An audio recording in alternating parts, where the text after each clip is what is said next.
want me to sing for you at the top of the show? So you were so melodic and angelic at the beginning of the last episode when Sarah was on. I think we all need that treat again. Let's hear that lovely voice. Come I honestly forgot what we did at the intro of that episode. But on. um, how about what do you like? You want some Queen? No, Yes. you're not getting Queen. You're All right. getting I am a queen, you're but that's getting fine. According to my daughter, that's what yes. she calls me. She says my daddy's a queen. That's what I get all the time. That's what I get all the Aw, time. Yeah. And that's she's cute. 13, so we're talking about a tough critic here, right? That's true. 13. Speaking of numbers, uh, TBA podcast. We are live, episode 6. 6 and 13, the best two numbers you could think of. Those are our episode number 6. And Mo's daughter's 13. And what else? What other bad number is there? 13 is actually my 66. favorite number, and it's my lucky number too. So It's there's also James Harden's number, but he keeps switching teams. But he's almost at 13th. He's almost on his 13th team, so that makes sense. well, there you go. Um, we have a lovely guest for you guys today on TBA Podcast, episode 6. Please hit the subscribe button. Please follow us on Instagram, on TikTok. I'll have or Mo will have all of that on the screen at some point. And follow us there. Our guest is straight out of Houston. She has a lovely book called, hopefully you can see this. Oh man, I knew that would happen. Let's see. Oh man. You guys see it? Yeah, kind of. Okay. Tehran to Miami. Uh, it's about her journey and more. Leaving Iran and going to Miami and everything about her life. Give it up for Donya Ziraksari. What's up, Donya? Not much. Hey, hey, y'all. I am Welcome, straight out of welcome. Houston. That's right. She loves Houston. I had the honor of working with Donya a few months ago. Major human rights activist. Tell us a little bit about that and what you're doing on December 10th. Awesome. First of all, hi, hello to everyone that is listening to us. I'm glad that y'all took off with this podcast. The name stuck, right? TBA, just it is what That's it is it. at this point, right? But I love it. I've listened to some of your podcasts. That's really awesome. December 10th is International Human Rights Day, and we have an event here in Houston, downtown. A lot of nonprofit organizations have partnered up with my nonprofit, which is called Equal Human Rights Organization. We have partnered up with the Baha'i Faith of Houston, and we're hosting the public, the community, as well as a lot of the council members, constable, city officials, nonprofits, refugee organizations such as Tahrir Justice Center, and more. And we have some local celebrities as well that are going to be joining us. We even have an Afghan human rights activist joining us from Austin to talk about refugee as a symptom of human rights violations. We're not going to talk about refugee crisis. We're not going to focus on anything political. What we want to talk about is our Houston community receiving so many refugees and how we can help them and how we can have empathy and identify the human rights violations that are contributing to the status of refugee. I love that. I love that. So, Yeah. well, first of all, the first thing is you said you've seen some of our episodes, and that's completely unacceptable. So you're going to have to sit down and watch the rest. And I I'm want gonna a full binge watch them. report, 250 word synopsis of each one. You have 24 hours to submit. She But is a beyond writer, that, Mo. I know exactly, right? Exactly. So, but yeah, no, I like that. I find that a lot of times we sit and we think about the refugee crisis and the burden, and is it our duty? Is it not? Is it what? But we rarely think about what are the circumstances that created the situation where there are people in that dire state and that dire need that do, and many times, a lot of those countries that are having that debate are the ones that maybe created the refugees in the first place, in the sense of creating the conflict zones that are leading to it. So that's beautiful. I'm looking forward to hearing about that. Yeah, people can watch us live on YouTube on Good. Donya's Back Studies channel. We will definitely be posting bits and bits on Instagram. People can follow us, Equal Human Rights Organization on Instagram. Before we even, our website is one click away from being published. And I'm just like waiting for a couple of other things in the next few days to work on it and then publish it. But believe it or not, I mean, the name of our foundation or organization is so dope that as soon as like people heard what we are and what we're about and what our mission and vision is, they've already asked us to collaborate. Some awesome Turkish friends that I have here, they've already asked us to be a part of the Rumi and Love Night that they have in Houston, celebrating Rumi, the dervish culture, serving some dervish food, and obviously playing some awesome music. I already took out my Persian outfits. I'm gonna dress up and go and say some. I'm going to like say like a declame. You know, I'm not gonna like sing the songs because nobody would like to hear me sing. You know, that's like Pejman. We'll leave the singing to Pejman, but I don't know if I'm gonna fit in my clothes because I've like gained like 30 pounds since I bought them, but you know, I think I can pull it off. Okay, we do want to hear you sing now, though. I hope you realize that. No. Yeah. Go ahead, Pesh. Mo just Sorry. makes our guests and me sing every episode, and then It's bad, guys. Like I will lose. You know what? I think it's actually good. It will work. It will help my reputation as a writer. They'll be like, you know what? She's so much better at writing than singing. You know.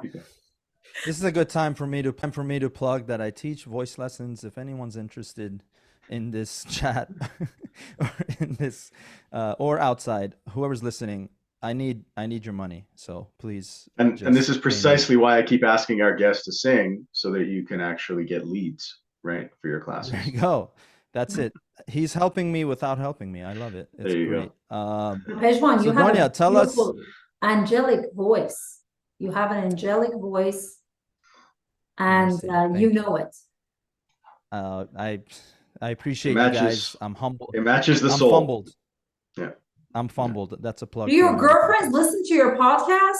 They think I'm hitting on you now? They probably want you more now. I love that it's plural.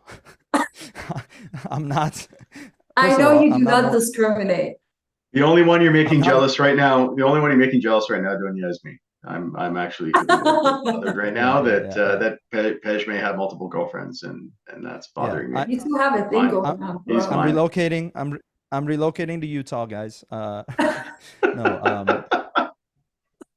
but no, it's I'm as single as a Pringle. And it's yes, I think we should talk about it now that we've talked about it, about how us three met initially. We met at the Azadi Festival in Washington, D.C. What was it? Was it in last July? July 3rd. I thought you get that date. July 3rd. July 4th. Remember, it was July 4th. Or no, July 3rd, the night before. That's right. We finished on July 4th because it went past midnight. That's right. That's right. Yes. It was such a good time. I completely forgot. Yeah. All right. So it was such a good time. It was a fun experience. I personally loved it. And I thought, and I hope we can continue to do events like that. Obviously it's it's not easy to pull it off, but you know, Iman and a bunch of us put our brains to the test, and we got it done for, I think, having only like a month and a half of turnaround. I thought it went pretty well. Yeah. But anyway, that's where us three met, and then and now we're here almost 5 months later. So yeah, what about let's talk about your book. I don't know if you have it next to you. Mine, I and do. I think you do. Okay. Uh, tell the audience. Yeah, same issue as I have. Um, the Tell the audience what inspired the book, and why they should all go read it. So I've been writing since I can remember. Okay. I've had this passion, this drive to always write. It's very therapeutic for me. Gives me closure, and as well as I like telling stories, right? And even though I do have ideas of, like, sci-fi books to write, but I rather focus on the historical, the memoirs that, I come across people that are very interesting. I mean, I feel like everybody's interesting, but some people, I feel like their story needs to be heard because it's a piece of history. So when I first moved to US, I was called many things. Then amongst that was terrorist. Many times people called me a terrorist. The very first time it was some kid in college saying, "You're too pretty to be a terrorist," after I told him I was from Iran. So you hear all about that in the second book that comes to follow, Tehran to Miami. And what was interesting is that I kept telling people I'm from Iran, and they couldn't really understand where Iran was on a map. And I kept saying, "Do you know where Afghanistan is? And do you know where Iraq is? Iran is in the middle." And that's how I kept telling people where Iran is. So, my journey since 2007 that I moved to US, I kept explaining what's the difference between Iranian, Persian, and Farsi, all of these things. One is an ethnicity, one is a race, one is a language. So I kept explaining these different things until I moved from New Mexico to Corpus Christi, where things got way worse. People had no understanding, no empathy, and no interest to figure out where Iran is, who Middle Easterns are. If you are not from Louisiana or Texas or Hispanic, they just do not understand who you are. And that was absolutely fine. I didn't look down on anyone. I just felt the need, and I felt the responsibility to teach. And in New Mexico, I taught Farsi. I have many people that learn how to read and write in Farsi. I had a lot of Iran 101 seminars that I talked about Iran before the revolution and after the revolution in a funny, comic way, instead of it being very political. So I did the same thing in Corpus Christi for 4 years, and I was even asked to come to Houston one time to give presentation on Iran. I made a film about I'm a religious refugee, I'm a Baha'i, and in 2014-15 I made a film called The Ticket, and he won several prizes around the world. It is about religious persecution that happens in Iran. So I do say the word Baha'i only once, but the rest I say religious refugees, because not only Baha'is are discriminated and oppressed in Iran and persecuted, thrown in jail, or killed. There is also, and denied, the right to education, the right to work, but also convert Christians, many Jews, and Zoroastrians, same thing. So long story short, I started writing after I graduated with a degree in mechanical engineering. I started working at an oil and gas company, and then I found myself just writing a lot about the things that happened to us 1980s generation, born and raised after the revolution in 1979, and born in the middle of the war, and being brainwashed by the government, fed so many lies and superstitions. And after that, I just found myself writing about me, and I really thought it was about me and my generation when I was writing the book. And in between the stories that I was telling about the food scarcity, the brainwashing in Iran, after the Iran-Iraq war, we were all experiencing a lot of material and food scarcity in Iran, even energy scarcity. Like, we would go out of electricity at any given time, so we always had to use our use the light from outside to do our homework, and do not rely on the electricity that we might have had at night to do our homework. So I remember those very vividly. And in between those chapters, I started writing chapters that was very educational to the Westerners, such as what happened and how did Iranians react in Iran when 9/11 happened in the US, right? Because no one talks about it. Nobody says what did happen in Iran when that happened. Also talk about cultural things. For example, geographical explanation, climate explanation, and a lot of cultural explanations about Iran and every corner of Iran, and how different it is each state from one another. So I even talk about Nowruz and the traditions that comes with it, as well as some things that happened to me. And funny thing is that I thought I was writing the book about me, and then when it was published and people started reading it, I realized they kept asking about my mom. And then I was like, then more people read it, and then they were contacting me from Australia, from Europe, from Canada, and asking and telling me that I wrote a piece of history. And I could never imagine myself writing history, but it is history being recorded, because so much of the things that I say, no one has written about. And even the recent Massa or Woman Life Revolution that happened in September of 2022, a lot of the reasons behind the uprisings and people being on the street asking for a regime change is mentioned in the Tehran to Miami book. And you mentioned, So, yeah. sorry, go ahead, Fish. Yeah, go ahead, brother. No, I was going to plug the book again, because obviously you're going to get a lot of permanent information about things that otherwise you may have been ignorant about. And so definitely go get this book. It's on Amazon, correct? Absolutely, it is on Amazon. And I just was working earlier today on the second edition, because there were some changes that I wanted to make to the book.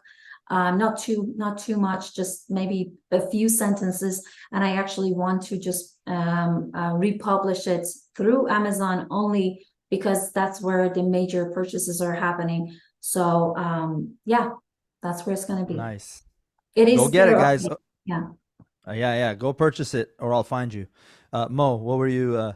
Yeah, no, I wanted to say, because you had mentioned, Pej, that we I guess you and I had met before, but the three of us really kind of met during the Azadi Festival, very much inspired, for those that weren't familiar with it, very much inspired by the Women, Life, Freedom revolution. And you mentioned it as well, how it relates to your history and your background, your book. One of the things that struck me in the last 45 days is that, and it's longer than that now, but what's really struck me is the fragmentation that's occurred within the Persian community. Like, we saw this a few times over the last year and a bit. We saw it initially when people were looking for non-domestic leaders to lead this revolution. And what I mean by that is those that are outside of Iran in the diaspora. And there was a little bit of conflict there. We saw the traditional kind of, you've got your MEK supporters, you've got your monarchists, you've got your secularists, you've got yours. There was all of that. But once we started kind of becoming a little bit more cohesive again, then there was that alliance that came about, the alliance of celebrity protesters and celebrity activists. Reza Pahlavi being one of them, Masih Ahmadinejad being the other, Mohammed Ismailion being another, and Nazanin Boniadi. So all these, there was that. And then when that, fell apart, and we saw another major low. But in the last 45 days, what we've seen is almost a complete shattering of that unity. And the criticism that I see on both sides, and I'm going to set this up, and then I'm going to hand it to you to give us your thoughts, is I'm seeing a lot of criticism for those that are now speaking up for Palestine and the situation that's in the crisis that's going on there, and the length of this crisis, 75 years, the scope of this humanitarian crisis, and there's been criticism there. We've abandoned the fight there. Then we're seeing on the opposite side of that, we're seeing those that are criticizing the ones that are speaking up here, saying that we need to stand behind Israel in this crisis. And they've kind of abandoned Iran in that sense as well, because they're really taking another side here. And we're hearing a lot of talk about the octopus, right? And the first thing is, I really want to give all of the people that use that analogy of the octopus an anatomy lesson. You do not kill an octopus by cutting off a tentacle. Many octopus can grow those tentacles back, and I think it's a very good analogy. You do have to go for the head. That is the only way to kill an octopus. You don't just trim its tentacles. So I'm never coming to your house for dinner, dude. You don't like octopus? What? Yeah, what the hell? Where do you even get that? Jesus. Where do I get what? Where do I get what? What? The octopus thing? What do you mean? No, I'm saying, where do you actually kill these octopus that you're talking about? Or is it why would I be? I don't even know the plural for octopus. What is it? Octopi. Octopi, yeah. Okay. Yeah. Yeah. You just saw pie and you're like, nice. I'm gonna octopi pie. Yeah, octopi pie is great. But here we are. No, exactly. Yeah. So here we are, and we'll let people know that we're recording this on Thanksgiving weekend. So that makes sense. They're going to be seeing it a little bit later, but yeah, this is where we are, right? We've completely fragmented. It feels like the revolution has lost its steam. The Islamic Republic has been executing multiple people a day over the last 45 days. They just executed a 16-year-old child. And we are too busy fighting with each other. And Iran, and, again, Iran is suffering because of it, or the people of Iran are suffering because of it. But I'd like to hear your thoughts, because I'm a little bit divided on this issue myself, but I'd love to hear what you think. So I would start from here by saying that even here in Houston, I have some friends, Iranian friends, that say, I only fight for Iran. I don't care about anything else in the world that is happening. I respect them, and I help them in any way I can. I call myself a human rights activist, and nobody gives you that title. You have to start calling yourself at something. There's no degree. There's certifications that you can go get trained, but I feel like there's no degree or there's no job that they hand you, and then all of a sudden your title is a human rights activist. I believe, as a human rights activist, as Donya, I never stopped fighting for Ukraine. I never stopped posting about Ukraine. I get goosebumps just mentioning it. I never stopped fighting for Syria and Afghanistan and Iraqis. I never will. I've never stopped fighting for our south border, Mexico, all the things that happens there, and El Salvadorians, and so much more that is happening in South America. And I haven't stopped fighting for Iran. And I started fighting for what's happening in the Philistine-Israel region. Okay, now there is a lot of distractions. I feel like we've been through this whole 1 year, and we know that there has been a lot of situations that have risen and wanted to divide us from one another, right? Some of us left groups, blocked each other on social media, and just said, oh, everybody block that person is XYZ. And I literally was having that very similar conversation last night. And I think we need to have empathy for each other. We need to stop pointing finger, because when you do this, there's 3 other ones that is pointing towards yourself. If somebody wants to tag me on Palestine stuff or Israel stuff or Afghanistan or Iran, I always do my own due diligence before I accept that post, I accept that story, I accept that whatever it is, right? And I don't have to like everything. I don't have to share everything. I do my own study, right?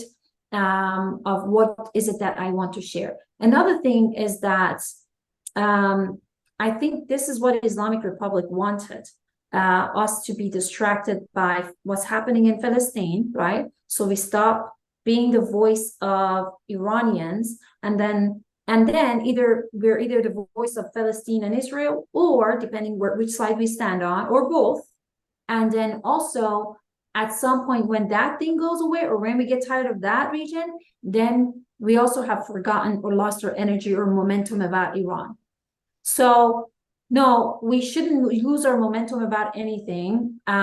If you choose not to fight for Israel or Palestine or in any other country, that's your choice. But as an Iranian, we cannot stop fighting for the children that are being executed. It's exhausting. And something that Islamic Republic wants and the whole world wants is for this whole thing in Iran to become normalized. Just like Ukraine has become normalized right now. You know, people are not crying over Ukraine anymore, which is sad. I mean, people are still dying. That region is still under a lot of attacks, but the news doesn't report about it anymore. They don't report on it. And the moment news stops reporting on a topic, we think magically it's gone. It went away. That's why as Iranians, we kill ourselves for the last year. And I still do. I still message the local news. I sent them the stories, and I'm like, this is what's happening. They choose not to cover. But that doesn't mean we're not covering it, you know, in our own social media. Yeah. Yeah, you said a couple of really interesting things, right? Like, so you know, the first being you know, the fight isn't going to stop. We're still continuing. You know, and Pej knows this. I tend to try to cancel myself every episode, and I say things that are unpopular. So I'm gonna go there. He points like this. Yeah, no, I don't know how you point. I certainly don't point like this. No, I don't. The fingers are certainly not pointing at me. But something you said about those that say, you know, I'm going to fight for Iran, and that's going to be my focus, and I'm gonna go there. I always feel as though the people that go there, they're going there from a place of, I'm going to be really straight up, racism, right? It's this idea of Persian supremacy, the racism. We, as a culture, many times, many of us see ourselves as the whites in the Middle East.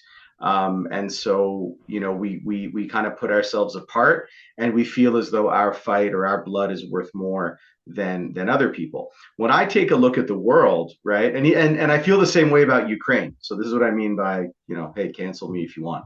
But when it comes to these, when I look at the news coverage, and when you see a lot of the coverage about Ukraine over the last, you know, almost 2 years now, we're getting into, a lot of the comments are seeing Europeans go through this, seeing blonde hair, blue eyed people who are now refugees, and they look, you know, very middle class and very affluent and very sophisticated, and they're refugees, and that's what's heartbreaking. In other words, they white.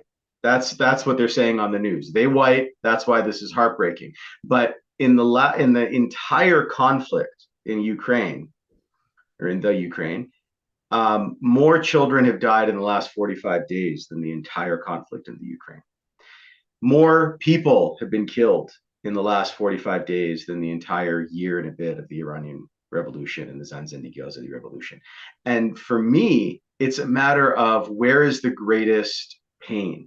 Where is the greatest hurt in the world? And that's where your primary focus should be. Like the Congo, right? I'm so excited that because of the last 45 days and what's been going on, people are now talking about the Congo and the Cobalt Wars and the oppression there and what's going on. And we're talking about millions of people being murdered over the decades in the Congo. So what I say is that absolutely, if we're human rights activists, we should be worried about human rights, not about the people that look like us, sound like us, believe like us, and that sort of thing. And so I do, you know, get annoyed at those people who go, I am going to stick to the fight and only the fight for Iran, because you know what? If we forget that we're humans, if we forget humanity, we are never going to be free. And I love that saying. We will never be free until we're all free, right? And if we don't have that sense of belief, I think we've already lost. We've already lost this revolution. That being said, we do have to keep it up. We do have to still mention it, you know, and all that. But when somebody's kitchen is on fire and then there's an apartment building on fire, you know what? I'm sorry. We got to send the fire brigade to the apartment because that is a bigger, you know, catastrophe that's taking place. But Yeah, I no, you make great points, both of you. I think the biggest issue with this is we box, and I'm guilty of this to a degree myself. We box news into trends, regardless of if lives are on the line or not. It could literally be as jovial as, you know, some unhoused guy, like, you know, robbed a liquor store, or the liquor store guy, like, you know, pushed him out or whatever, something silly that it's like, yes, it's important, but if that is trending, that will become the number one source of news over all the children that are getting killed in all these regions that we just discussed. So it's like, and that is the human error with social media right now, and we're unlearning that. I think we're unlearning that as a society. We're unlearning we're unlearning the improper way of usage for social media, and we're starting to learn that, okay, we have to actually operate like we have power as a society. We have the power. What we share actually matters. So my optimism comes in that unlearning. I think what's going to follow is the right way to use social media and ultimately our voices, and talking about all the atrocities in all of these regions, and hopefully we get to a day where we don't have to anymore, because these places have all been liberated, obviously. But yeah, that, I think, just based on what we're seeing with the crisis in Palestine and Israel, is like the culmination of that. Is people are just throwing up information that's not researched or that's not fact checked. You also have universities marching, and you have masses talking about the Bin Laden letter, like that was ridiculous, right? Yeah, that was ridiculous. They're glorifying him, like that. And again, it comes from this trendy, like, what's trendy? Like, that became a trend, right? Osama bin Laden's letter from like 20 years ago became a trend. And people are actually talking about mass conversion, right? To protest against what's happening. And it's like, okay, you're literally fighting fire with fire. Like, no one is remembering that this guy was a terrorist. Like, it's like we don't know how to just look at multiple truths. Like, it's always got to be extremes, and that's another part of it's black and white, right? We look for black and white. We look for black and white. We want the Coles notes on what to believe and who to fight for and who to, you know, all that sort of thing. Because fighting for all of them is uncomfortable, and so we have right? to. We have right. And yeah, I feel like people that are following me on Instagram probably think I'm totally bipolar because I'm posting both sides. And the thing is, I don't post everything that I see. I do my research, and the very first thing that I did when I saw the Hamas attack, right? And there had not been a retaliation from Israel just yet, at least not to this degree. I started listening to Lex Fridman's podcasts, and that he had interviewed Netanyahu as well as Mohammed Al-Kurd, I think. He's a journalist. I listened to both of them. That was actually 1 hour with Netanyahu, I think, or 2 hours, and then another 3 hours with Al-Kurd. And then I listened to Jared Kushner's that came out right after the attack happened. That was another 3 hours. I just listened to a lot of different things, and I didn't take everything face value. I used my own brain. We're in a society that we keep saying, we don't need an imam, we don't need a leader, a religious leader to tell us what to do. We want to use our own brain. Okay, then great, then use it. Even in the Baha'i writings, for example, it says read the Baha'i writing and then use your own brain to interpret it for yourself, for your own use. So I always read everything. I listen to the Fox, I listen to CNN, I listen to whatever people put on Instagram. Some of the people that I follow on Instagram, I don't even like what they're posting, but I know it's uncomfortable for me to watch because I don't like what they're posting, but I don't just completely block it out of my life, because I'm like, there is a little bit of a truth in all of it. Mm-hmm. And I am seeking for the truth. And truth is not linear. That's the whole point. It's not. It's like, really, there is a lot of, like, you see my shirt, there is black and white and gray, and just it's all of it is together, and that's what's beautiful. And at the end of the day, if you're fighting for anything, it should be human rights, right? And if somebody doesn't have water, regardless they're Ukrainian or Afghani, they don't have water, okay? If they don't have access to food, those are basic things that people need. And that's what I feel like a lot of the conversations in the events I put here in Houston is about human rights. I haven't had a problem trying to control the crowd, not talk about politics, because when people come and they'll just start talking to each other, they have empathy. Rumi, our beloved poet, Rumi, has a lot of poetry about love and empathy. So I urge the Iranians and non-Iranians to please reflect on some of the poetry that Rumi has produced, that still, even if it's translated to English, it carries its wisdom and message. Take some time away from your phones and just meditate. I like the idea you say, Donya, like to take a look at a variety of stuff. I don't know if Jared Kushner and Bibi Netanyahu are very are a very varied source, but absolutely there's a lot out there. A source. That's what they're a very aligned source, right? But that's okay. We need to listen to everybody, right?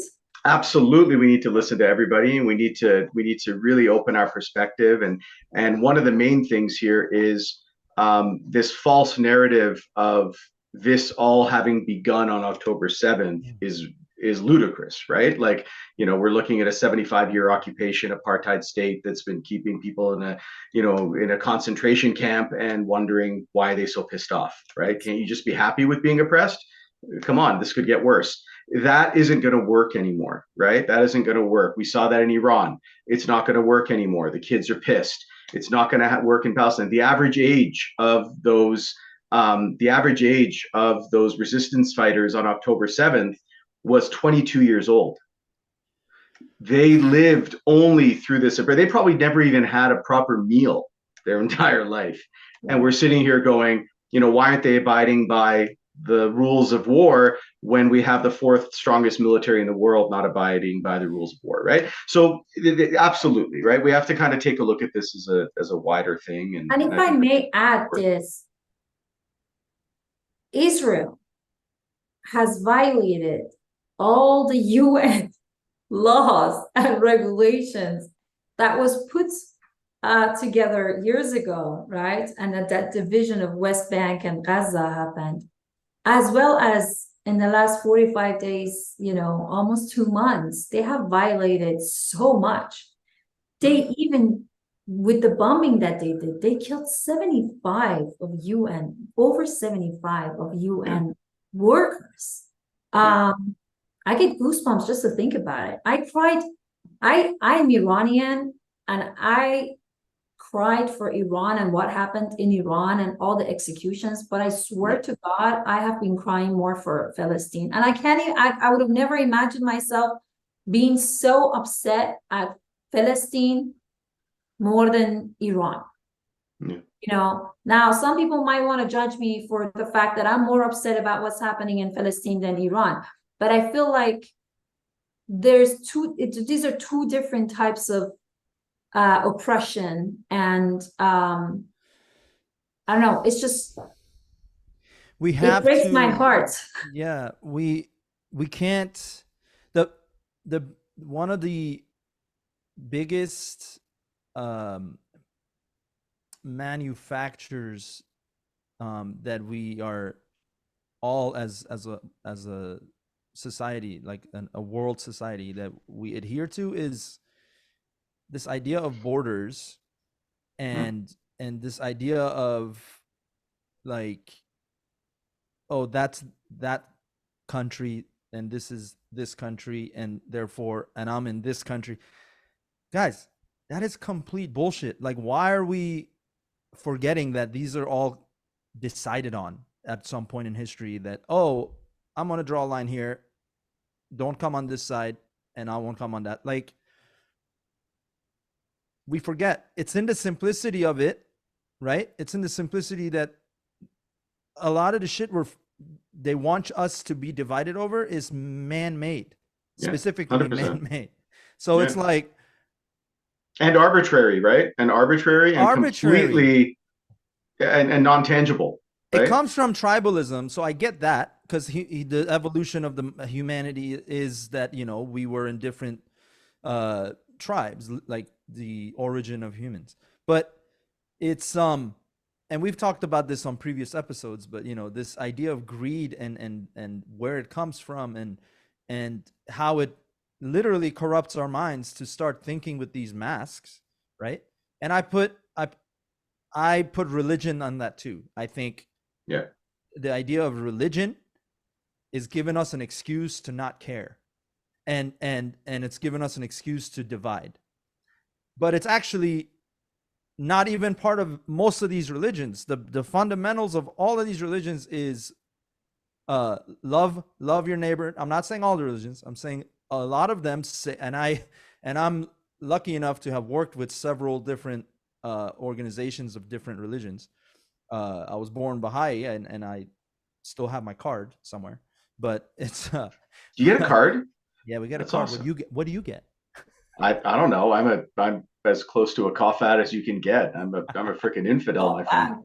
Can I just say, you know, what's interesting is that we were all born in were you born in Canada, Mohammed? Mo? Yeah. Okay. Well, we're all Iranian, right? I was like, whenever someone calls me Mohammed, I feel like going, you're in trouble. Okay. No. I'm like, who's she talking to? I mean, I'm sorry. For the Western audience, that's the only name they think of when they hear Mo. They weren't thinking of Mohsen. Like, come on. When I moved to Montreal, which has a massive Jewish population, I would go to Outremont, which is like a very Orthodox Jewish neighborhood. My director was there. I'd go for Shabbat dinner, and we would to his house with his family and whatnot. His wife, the first time she met me, said, "Oh, Mo, that's an interesting name. What is that short for? Moshe?" I'm like, "Sure." Absolutely. Yeah, that's right. And Ari, my director, kind of just looks at me and smiles.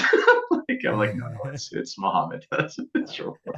But sorry, go ahead. Go ahead. It's like when you call somebody with their middle name. One of my coworkers, he's like, call me this, but, you know, my name is this, but call me that, you know? And I'm like, what happens if I call you this? He's like, that means I'm in trouble. I was like, oh, never mind. My full name. Not all of us are lucky. Not all of us are lucky to be called literally the world. So I am called the world. Yes. And something is interesting is that after living in US for almost 17 years, I am Iranian, but I identify as Mexican. Okay. Because God, sometimes Puerto Rican, sometimes Venezuelan, but like Latina in general, right? I always say I wish I was born in Mexico. I wish I was born in Mexico. I always say I wish I was born in Mexico. Yes. My Okay. friend, my Mexican friend is like, when it all hits the fan, Donya, I'll take you to Mexico until all quiets down. I was like, this is when I wish we had built that wall. So your kids can Keep go back to Mexico. keep the gringos out. Keep the gringos out. Absolutely. Absolutely. I was like, yeah, but hey, I'm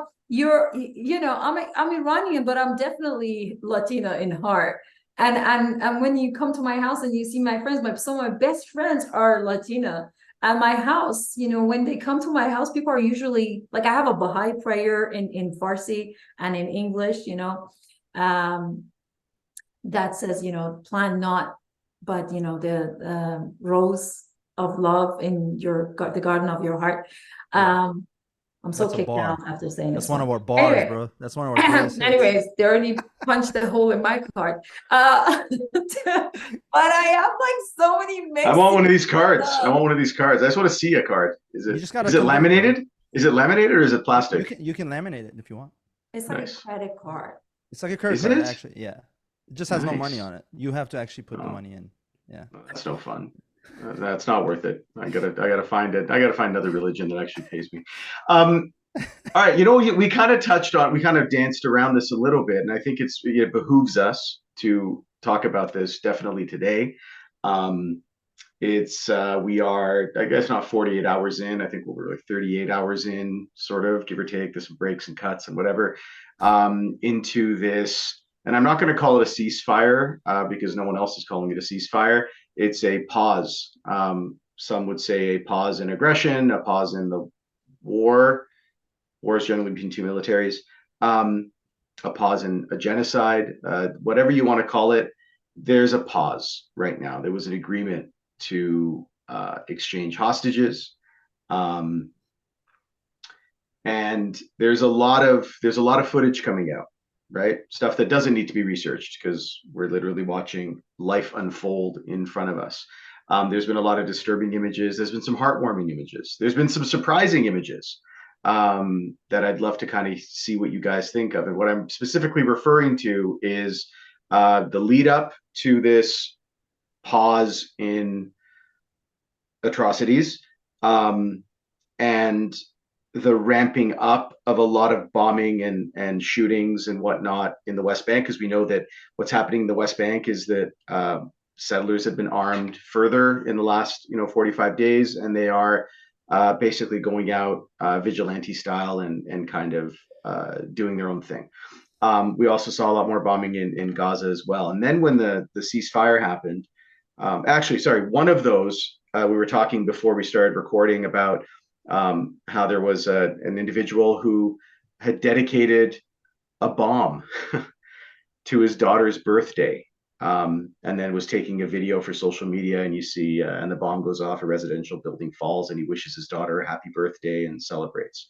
That I think is one of the lower points of what we've been seeing is, I look at my daughter and I just want to give her love and I want to show her love. I certainly am not going to be dedicating death to her. And then on the opposite side of that, we're seeing images of hostages being released, almost being thankful, to the militants or to the resistance fighters that were there, and the humanity of an elderly woman who was taken hostage, which is disgusting to begin with, right? Who takes an elderly person as a hostage? It's sick.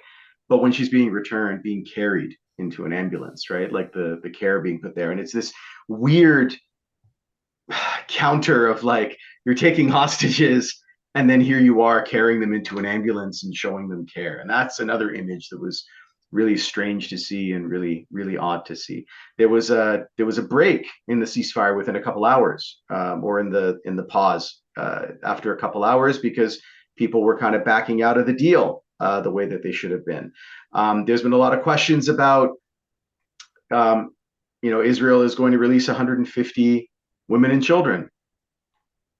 Why do you have 150 women and children to release? They actually said is the females question. and teenagers. They said females and teenagers are going to be released from Israel, and Hamas is going to release women and children. And there was a video about the fact that why are you calling the other ones females? I mean, the word female is used for other forms of lives as well, right? Plants, animals, insects. When you want to degrade a race, you find a way. They want you to be they're operating under the notion that society is asleep, and we were asleep for a long time, and we were not seeing a lot of this, but people are waking up in masses, and people are starting to, and that's the good part about it. Yes, there's a lot of emotional posts that are happening. There's a lot of propaganda that's being reshared because we think it's true, but it's step by step. You're not gonna, you're not gonna run a race when you just learned how to crawl. So it's kind of like, that's what I mean by unlearning. Like we're slowly are like coming out of this matrix, right? That's kind of how it feels. It's like we're slowly are like, oh shit. Now, obviously, people that are Middle Easterners, like we are a little more aware of this stuff, right? But like I'm talking about the West, right? The Western society, there was never talks of this. Going to school here in grade school, they don't talk about. They never. The word Palestine or Palestine is never discussed, right? Or it was a dirty word, right? Or it was a dirty word. I didn't even know what it was until I was older, right? Wow. Now in hindsight, it's like, oh yeah. I mean, again, I went like from third grade, I was in America, so it's like I got that experience, right? And it was, and then I think back, and then I like talk to my cousins in Iran, and they're like, and like when I was comparing our educations, right? And they were and obviously the Islamic Republic is on the opposite end of that, right? They're not sharing anything about, US is dirty, same wording, just insert, right? A different country. So, but that's the point, is propaganda fighting propaganda, and it's embedded in the system, which is why we've been asleep for all these years. The internet has given us the ultimate weapon to come out of it, right? And that's where I'm eager to see where the next 10 to 30 years is going to look like. So go ahead, Donya. I think you were going to say something.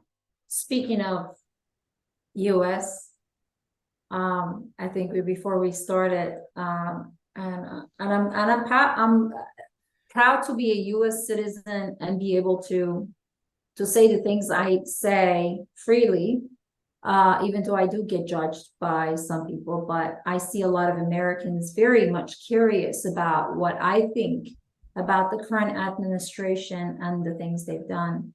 Even the previous Democratic administrations. Now, I'm not Democrat nor Republican, but I just want to tell you, I don't support one blindly.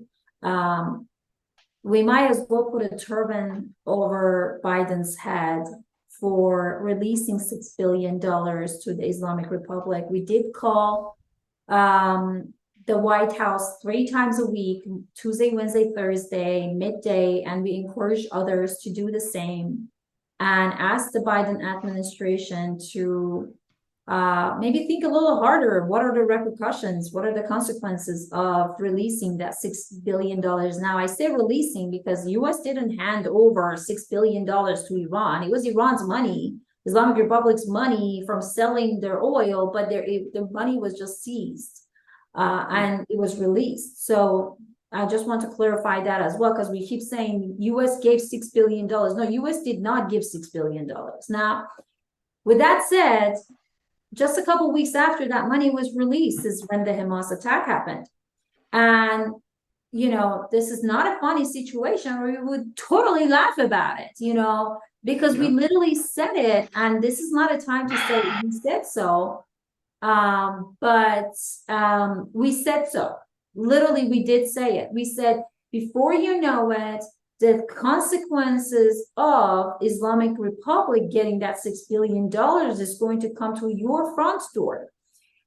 To fight um, an octopus, an evil regime like Islamic Republic or the Taliban's or, you know, Hamas, I would say itself, you can't just think they're over there and they're not in our territory, they're not in our zip code, so we do not worry about it. No, we need to worry about it because whatever happens on that side of the world or any other part of the world is the butterfly effect. It will affect us here now, whether it's politically, social economically, emotionally. We will all suffer together as one human race. So I don't know how much time we have, but before we wrap this up, I just want to say one thing. This 45 days of just terrible things happening to both Israelis and Palestinians, it's setting those generations that are going through it, those children, the teenagers, the elderly, whoever they are, man, woman, setting them, it's a setback for them for generations to come. It's not like we ceasefire today, all of a sudden it's all good. No, all those towns need to be rebuilt. Those kids need to be re-educated. Those kids need to go through all this mental health therapy. And who's going to provide that to them? Who's going to go rebuild their cities? Who's going to hand them their rights? Who's going to hand them a bottle of water and say, sit here, let me talk to you for 2 seconds, you know, how do you feel today? You know, it's all of that. And imagine while we're going through all of this, how many lives are lost and how many inventions are not happening, how much research is not taking place, and how many people are just throwing away their hopes and dreams just because their color of their skin or eyes are different from us doesn't mean they do not share the same feelings as we do. That's why we need to look at it as a humanitarian crisis than a regional crisis. Does that make sense? Yeah, absolutely. One of the trends that I've been seeing, which I think kind of relates to what you were saying right now. I hate using the word trend. I feel like it's anyways, but we're seeing a lot of videos coming out in the last few days. Christian, Jewish, Muslim, Hindu, Sikh, atheists, and a common thread and message that's coming out because we've seen a lot of horrific things coming out of Palestine, and people are saying that, you know, when I saw that video of the father holding his dead child and kissing her eyes and taking a selfie with her because that's it, right? He's never going to see her again, or whatever. And they're saying, you know what? If you killed my child and that was me, you've just created a terrorist at that point, right? And people are now seeing it. People are now understanding that pain and that grief and losing that child, losing the parent, losing the siblings, losing your entire family, losing your livelihood less so. I've seen especially in Palestine, in Palestine, a lot of people who are quite okay with losing their homes and possessions. It's really the loss of life that really hits people. But I'm amazed at the fact that there are people right now who are moving beyond those rules of who looks like me, who thinks like me, who sounds like me, who believes like me, and they're really just seeing human beings with children, with families, with elderly, with loved ones, and how far can you push them before this becomes an untenable situation. And I think that understanding is going to go a long way. You mentioned Biden. They're talking about releasing another 10 billion in the next week or two to Iran, and this is going to be held by Iraq, who's a very good friend of Iran's, or the Islamic Republic, I should say, rather. And so that's only going to make things worse. Whenever I take a look at this conflict, I ask myself who's benefiting and who's being hurt. The people that are benefiting right now are the Islamic Republic. People that are benefiting right now are the leadership of Hamas. The people that are benefiting right now are the Israeli regime. Netanyahu was having a hell of a year, right? He's doing great now. As far as all that talk is gone. People still really dislike him in the country. For a year, Israelis have been protesting against him, have been asking for change, have been sick of the fascist movement that's happening in that country. Um, and all of that has kind of gone away, just like the Zanzibar Yazidi revolution has gone away. And like I said, they lined the pockets of Hamas, but who's suffering? It's the people of Palestine, it's the people of Israel, and it's the people of Iran. And until we realize that those are the ones that we need to get behind, right? It's the regular people that we need to get behind. And that there is no difference between us and them. Their fears are the same as ours. We talked about Maslow's hierarchy or his pyramid a couple of weeks ago. We all need those things. We all search for the same things: security, shelter, food, love, recognition. And as soon as we realize that we have that in common, I think the sooner things are gonna improve. But we're not letting you go yet, unless you need to go, Donya John, because we have a few more things to talk about. Unless you need to go. I don't need to go. All right. Are you sure? I talk a lot. If I leave, you guys could talk more. We'll just interrupt you and put you on mute. That's the nice thing with technology. Oh man, come on. Okay. But let's move away from this, because I think all of us are. I can hear it in our voices. I can see it in our eyes.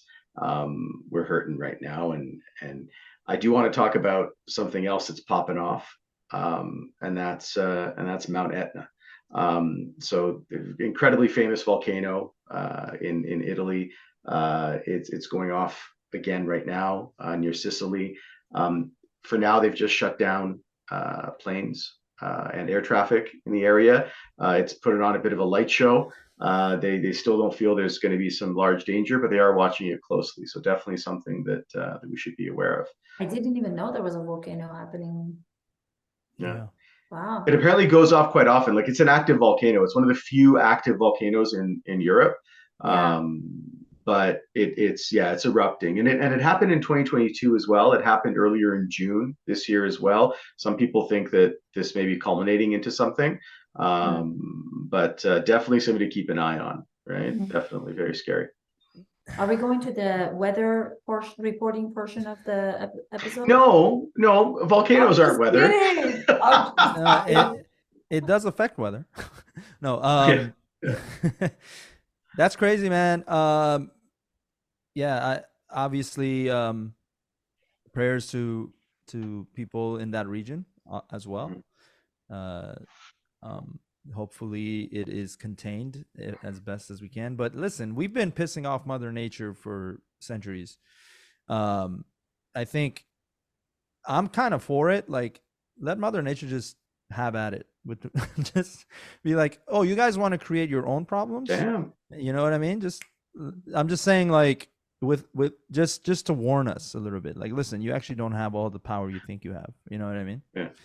Like, you had a show of force. Show of force. I'm not saying people need to get hurt. I'm just saying a little warning to remind us, like, listen, Mizanam redasted, so you remember. You know what I mean? Right now. Yeah, exactly. I thought you were getting dark on me, brother. I was like, damn. Oh, no. We have enough lives being lost. I'm saying, like, just to warn us, hey, remember, I'm in charge here. That's all. That's really what I meant by that. But what else is on the topic for tonight? Because I want to talk about, like, your logo. What's this eye? Is it the third eye? It's 3 eyes right now. Yeah, I know. Is that the third eye? It is the third eye, yeah. And sitting in the forehead. Is this some sort of did I just join a cult? Is this some sort of an alumni thing? Oh, stop that. Illuminati. What is that? Put one finger. So the whole concept here, and this is why you said at the top of the show, right? Like, oh, you guys stuck with the TBA name. Absolutely. And I think we liked it to the point where we felt as though it was kind of representative of what we wanted to do. And I think that's where the third eye comes in as well. Is this the idea of, to be announced or to be determined or to be discussed? This idea of, these are open discussions, and we're hoping that together we're going to discover, and that discovery of the third eye and leaving it open to be, receptive. I think where it comes in. But yeah, thanks for pointing it out. Oh, look at that. Yeah. What's this? Mo came up with that. Are you waving? It's supposed to be a I white have a flag when red you give flag up. here that I used to use Oh, for my own radio show, whenever I had it, or like whenever I do lives, and I yeah. just wave the red flag. I'm just kidding. It's just a joke. Little note, Mo, Okay. cut this part out. She's not allowed to use that. She's not allowed to do that. We're No, gonna, all no. right. But we've sent you a little bottle of Kool-Aid for you to drink as well. That's right. And that should Yeah, be yeah, yeah, arriving on Monday. So make yeah. sure that Exactly. Yes. make sure Yes. going because now you are part of the family. Oh Absolutely. Lord. Yes. Thank you for Do I joining need the to jump Jim over a Jones. fire or something? I'll join any group that says you have to like jump over a fire or have to send us smoke messages. Like I like that stuff. Yeah. You I just can like get Charles behind Henderson. smoke messages. Yeah, Yeah. exactly. Yeah. I can get Yeah. behind smoke messages. We don't give cards though. That's the only thing. We Yeah. do not give cards. Yeah. Sorry, Hey, laminated or not. they The just only they just Jim, yeah. they just The only put a hole in mine, so I need a new one. Jim Jones I like is the rapper, guys, for the record. So, There you go. no, do you know about that, Donya? Jim Jones? No, I don't. I wasn't Okay. born. I was not born here. I don't know what you're talking about. I wasn't either. What's your excuse? Well, I didn't go to high school here. It makes a huge That's difference when you haven't gone to high that's school. true. Yeah, we do learn about cults in our high schools. Absolutely. Yes, exactly. Yeah. No, I actually learned about Jim Jones. Just a quick 5-second tangent. Jim Jones was the leader of the People's Church. It was called, and it started in San Francisco. And he started a cult, and then he took everybody to this uninhibited or I don't even know. Inhabited. Inhabited region in South America. Yeah. And then he gave them all Kool-Aid, and they Yes, all yes, died. and they all Yeah. committed suicide. It was the biggest. It was the what was it? It was the largest mass killing until 9/11 happened. Yeah. So that was We have that in Texas too, Waco. A bunch Waco. of Yep, that's another one. Yeah, nutheads come over here. we should have a whole podcast, and you're obviously welcome to come back, and we should just talk about cults because that shit is very riveting to me. I enjoy it. Mhm. Not to join one. Podcast, talk about cults, and we have two Baha'is. Come on. That's I've fine. always wanted my own cult, if that's any sort Okay, of cut this What is part that? out. It would be a happy cult. It would just be a lot of fun and dancing and drinking and just being nice. You are right. You do find a way to cancel yourself every time. He's canceled himself so many times. He's come back. Like it's just. Yeah. I'm like Jesus 5.0. I've been resurrected so many times. Yeah, exactly. All right. What other news? Speaking of cults, should we talk about Thanksgiving? Yeah, let's talk about Thanksgiving. So it is. Isn't it ironic that the ceasefire is over the Thanksgiving weekend? Isn't that? Not at all. It completely makes sense why they're doing that. It's so weird. That is so right? weird. Y'all made that connection. I didn't even make that connection. Yeah. What better way to celebrate a genocide by distractions? It's all distractions. Yeah. Stopping. Yeah. What's going on there? And people are fed up with Thanksgiving. And I know, Pej, when we had talking earlier, you were like, well, we've heard about, and we're learning more about the history of Thanksgiving in the States. We know that it's not a very rosy and happy kumbaya type of a situation.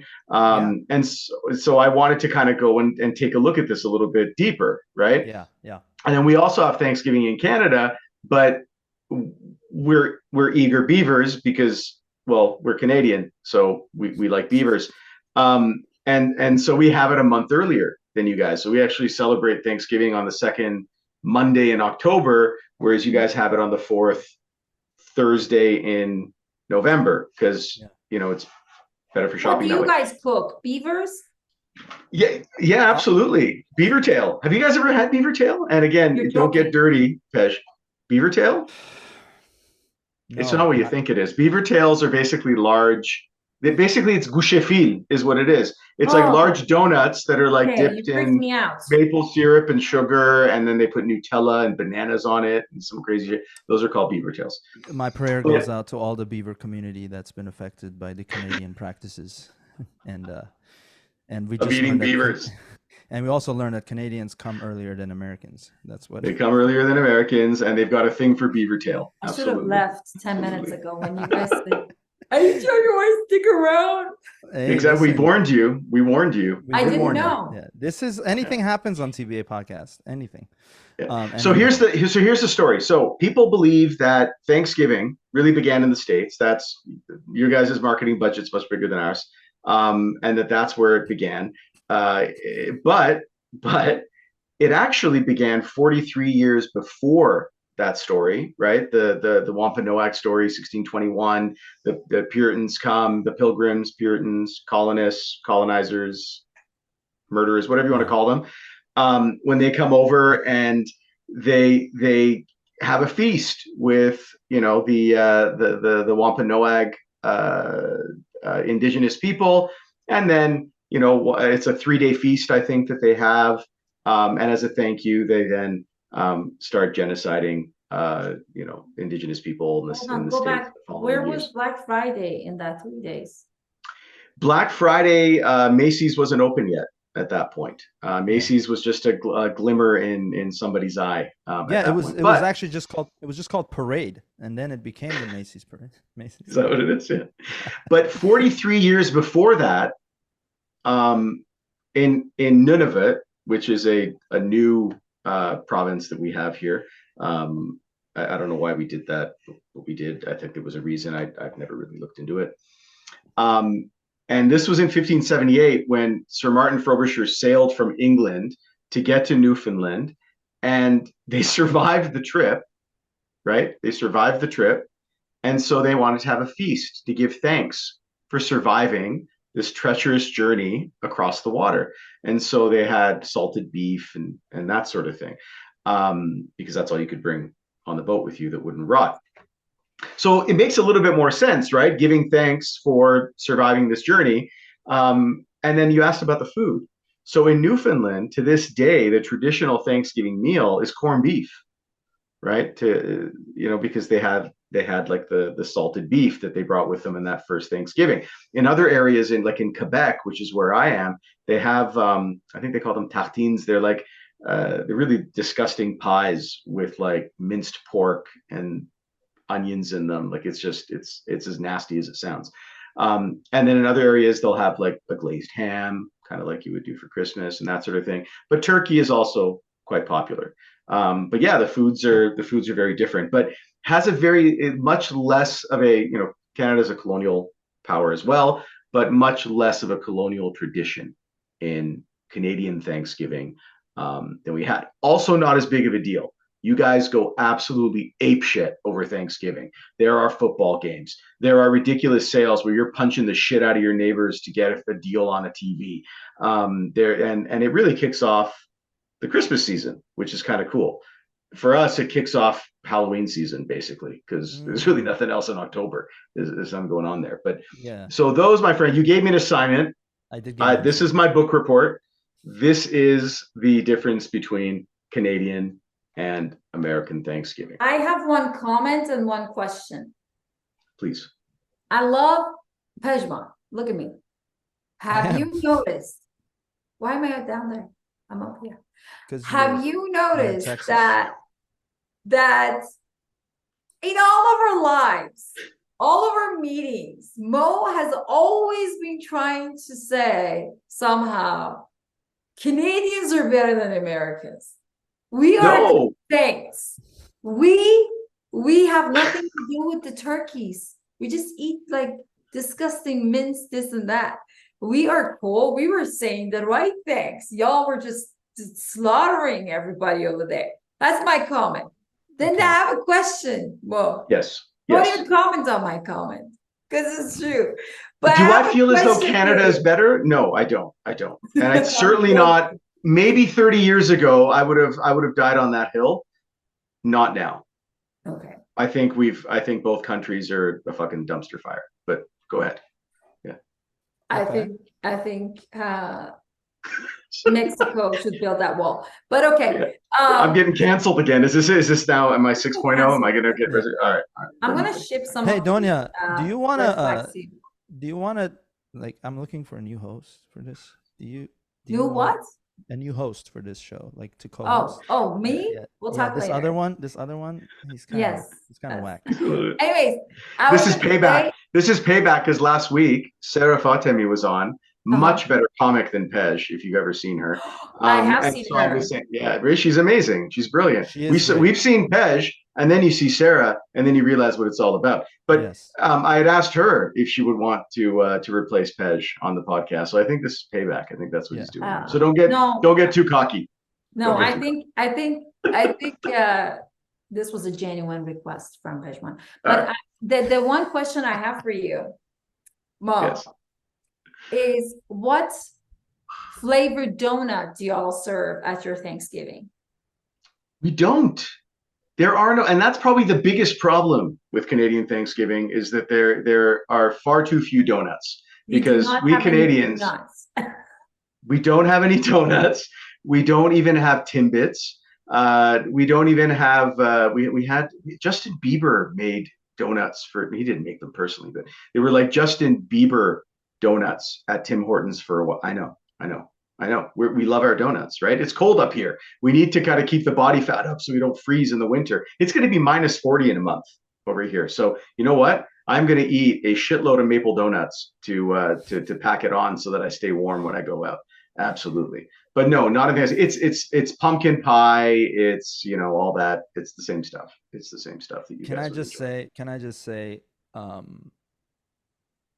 I'll trade Thanksgiving for another Halloween. I could Yes. care less about Thanksgiving. Give me 2 Halloweens back to back, bro. I'm going ham. Speaking of ham. Yeah, I love Halloween, and maybe by next Halloween, if we're still doing this shit, we can talk about Halloween. But yeah, Thanksgiving is well, the American version, clearly, to me is I don't care for the food. And I'm the positive guy, by the way, in this group. See, I even give a thumbs up. It floats. Um, and it's Every time. every Every time, time. You every know, time you. Pejman, you don't care about the food because you haven't had my food. Oh, Jesus Almighty on a hockey Let me do stick. a hair flip. What? No, you know what my Thanksgivings were growing up? What? Kashke with A them. turkey, and then a bunch of Persian food, and that's why I like the. Exactly. Kashke with them June. Yeah, We had Okay. Ashlesh on Thanksgiving here. Nice. I know. Everyone has their own version of Thanksgiving. It's like, but the people who do it traditionally, like my ex, they actually, yeah, the I'm people. sorry. I know. I don't know. I glitched for a second.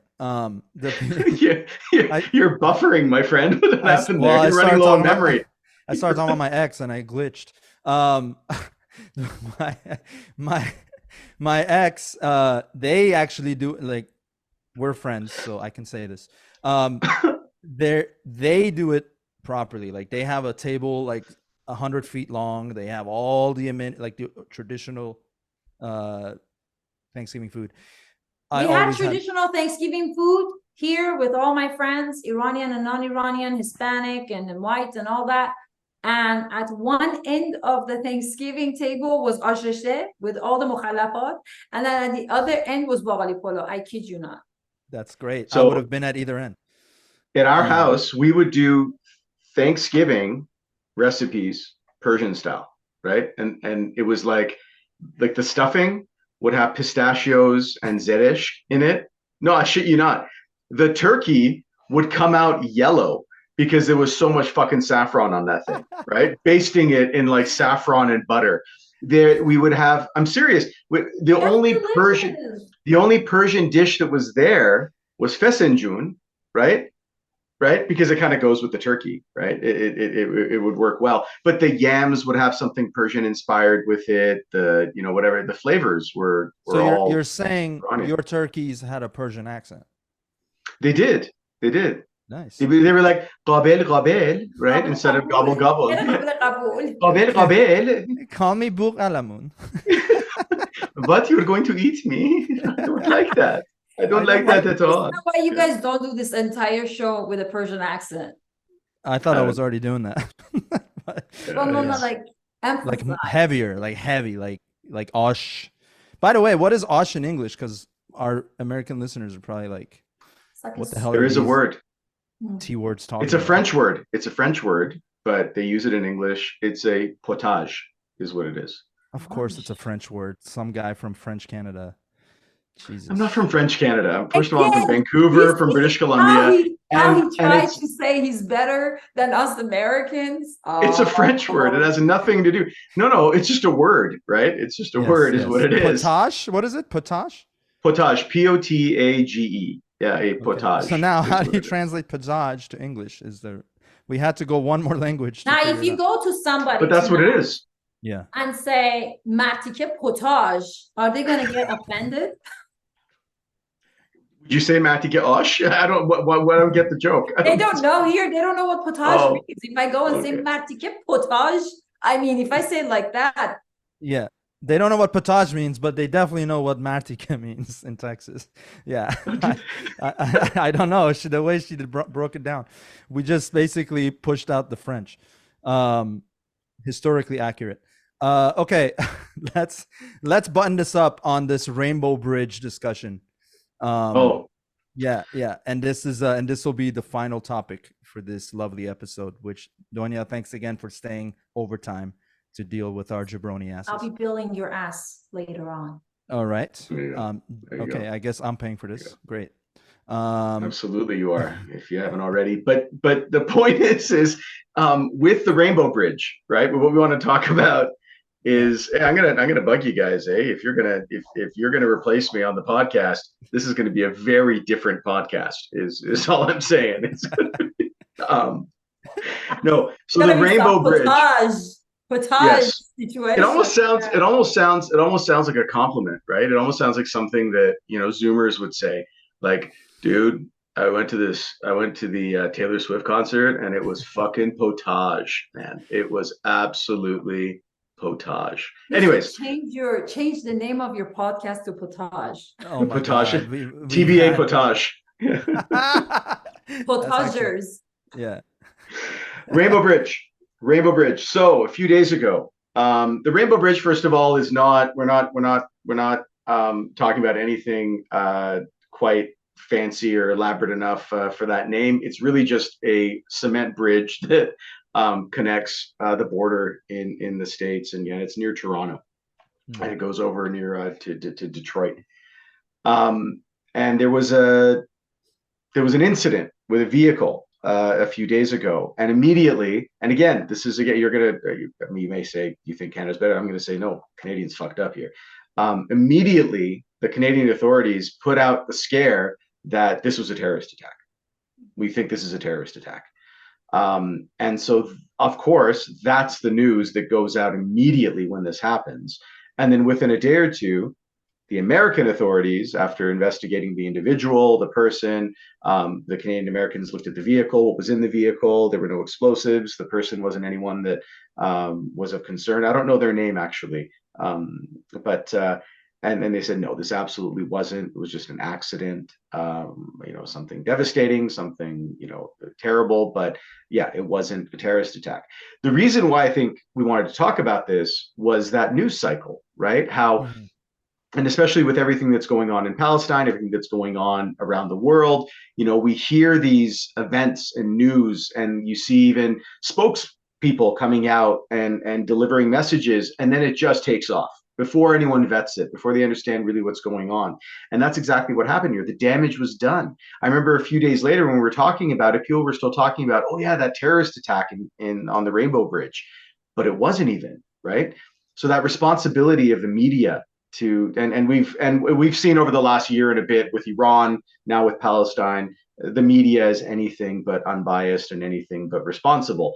But I want to hear what you guys are thinking, because to me that's devastating, because what you've done is you've taken already a hyper tense situation, a racially charged situation, a lot of Islamophobia right now, a lot of anti-Semitism and hatred for hatred for Jewish brothers and sisters as well. And when you start using the T word so willy-nilly, um, willy-nilly, and then I drop F-bombs. I don't understand where that came from. But when you drop them Balance. so easily, right? Yeah, exactly. I want something for the kids as well. Yeah. And so when you drop this terminology so easily and you put that message out there, you've already poisoned people's minds, and now they've moved on to the next story. They're not going to hear the correction 2 days later, right? No, So it's always, discuss. again, yeah, the trend. That's what it is, man. It's trendy to lies are trendy. Let's just put that out there. Propaganda works because people believe face value of whatever they read, and Yeah. that is and I think the lesson here is research. Yeah. Do individual investigation of the truth. Another bar from the Baha'i religion. Nice. Our goal is to just keep talking about Baha'i religion here. No, I think you earned my card too. I'll ship yeah, it to you. thank you. Yeah, UPS. But I've yeah, heard at least three Baha'i. What do we call them? Do we call them verses? Do we call them quotes, sayings? Do quotes? So writings I think from Principles, yeah. I think I awesome. should. Yeah, I think I should get my temporary card at this point. I think I've been indoctrinated. No, yeah. Is there like a pro? It's not like a student Baha'i card or something. Like if you're like a learner's as you're getting educated. No, you actually have to go to Israel. No, Oh, nice. no. Am I going to Haifa? Is that what's going on here? Don't take me at face value. We just talked about this shit. I'm testing your research abilities right now. No, If there is nothing. one thing that I would want the listeners to know about the Baha'i faith and the impact it's had on me, because I was not born in a family that both parents were Baha'i. My mom is Baha'i, my dad's Muslim. And, I had to investigate the Baha'i faith for 4 years before I convert. And I tell you, the most beautiful thing about the Baha'i faith is the oneness of God, oneness of religions, and oneness of humanity. And one of the best things that the writings teach you is that truthfulness is the foundation of all human virtues. You will not be able to attain any other human virtue, fazayil insani, which is in Farsi, unless you are truthful. Now, if you lie, that means you do everything else, right? You can't be a liar and honest, or you just can't.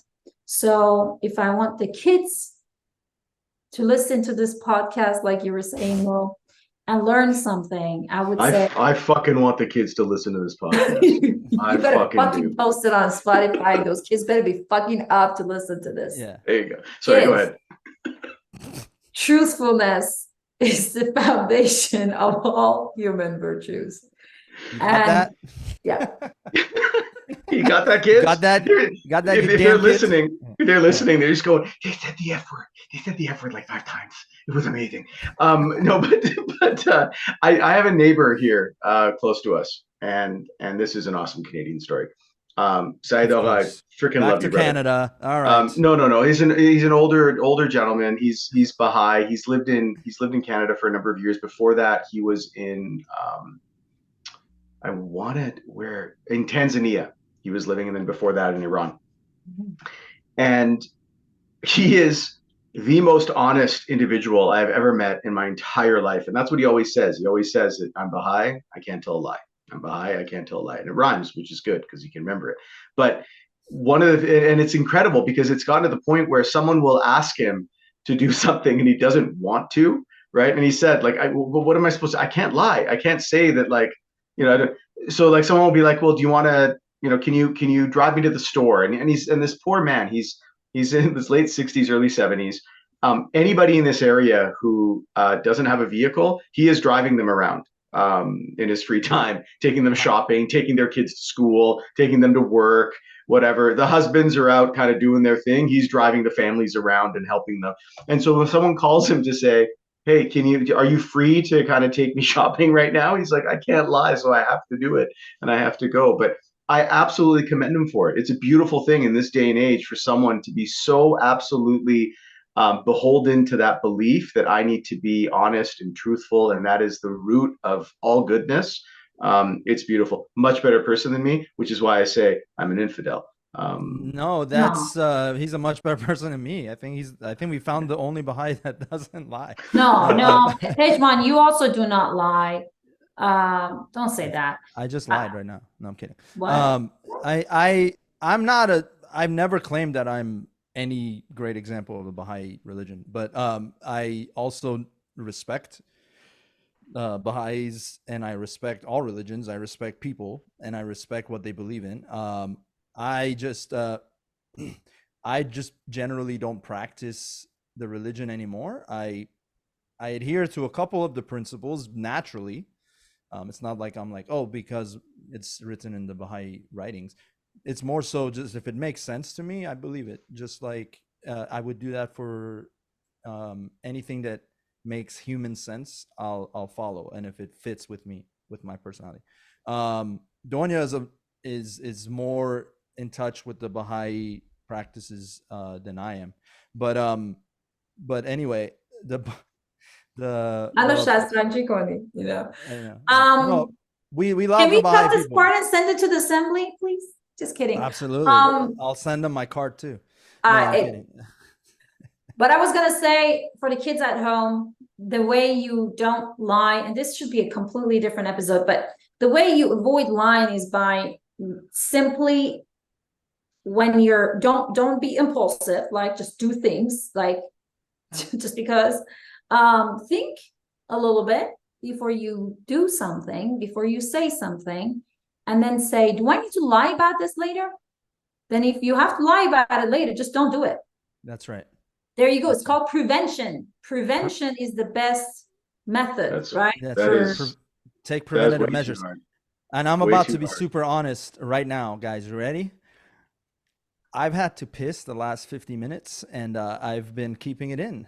It's Okay, Pejman. There are fucking children listening to this, you asshole. What do you don't talk like that in front of little I'm sorry. little bastards. What do you I've had to urinate for the last 50 Okay, minutes. all right.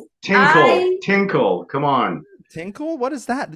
Stop teaching me Canadian English. I'm not interested.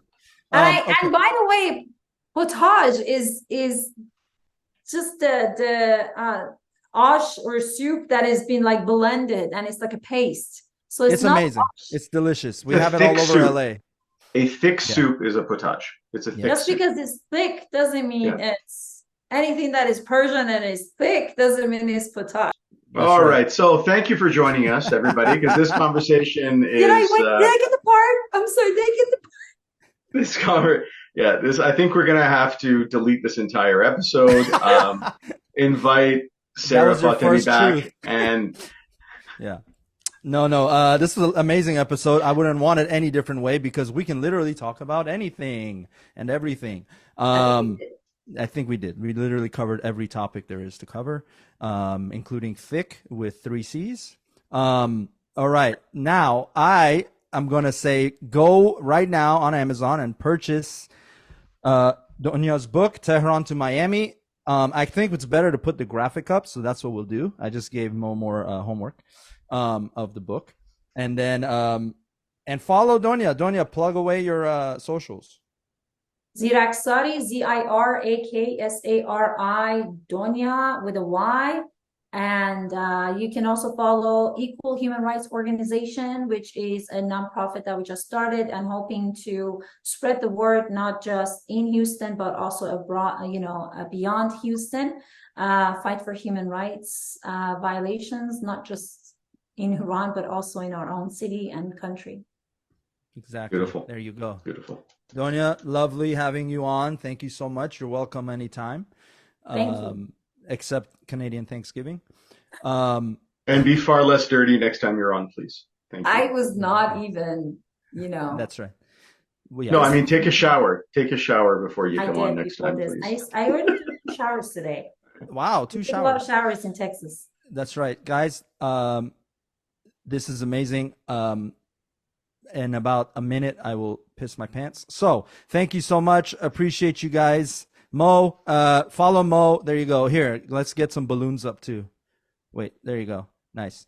That's right. Only mine works because mine is better. But anyway, love you guys. This has been TBA Podcast, episode 6. Hit the subscribe button. Follow us on all our socials, which is on the screen. And Donya, you're the best. Appreciate you. Much love. Thank you for having me. Thank you, Mo. Thank you, Pej. Thank you. I will definitely be listening to this episode because I was in it. There you Oh, go. That's the sweet. Donya I know, completely self-absorbed and conceited. There you go.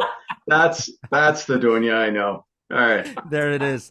All right, guys. Catch you on the next one. Let me hit the stop.